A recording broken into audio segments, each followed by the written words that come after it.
বন্দে বেদমাতরম বন্দে সনাতনম পশ্চিমবঙ্গ রাজ্য সনাতন ব্রাহ্মণ ট্রাস্টের পক্ষ থেকে আমি রাজ্য সম্পাদক তপন কুমার মিশ্র বলছি।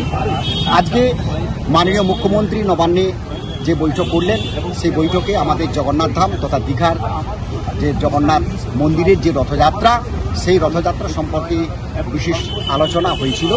সেই আলোচনায় মাননীয় মুখ্যমন্ত্রী যে গুজরাটে যে প্লেন দুর্ঘটনা ঘটেছে তা আমরা সবাই মর্মাহত, উনি প্রকাশ করলেন এবং সবাই আমরা ছিলাম সঙ্গে।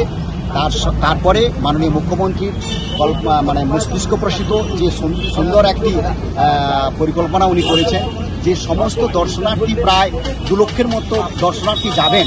প্রত্যেকেরই তো একটা আশা থাকে যে আমরা যদি জগন্নাথ দেবের দর্শনের সঙ্গে সঙ্গে যদি ওই রথ টানের যদি রশ্মিটা যদি ধরতে পারি, দড়িটা যদি ধরতে পারি, সেই পুণ্য পাওয়ার জন্য মাননীয় মুখ্যমন্ত্রী একদম আমাদের জগন্নাথ মন্দির থেকে মাসির বাড়ি পর্যন্ত দড়ি থাকবে, যখন দুদিকে দুটো থাকবে।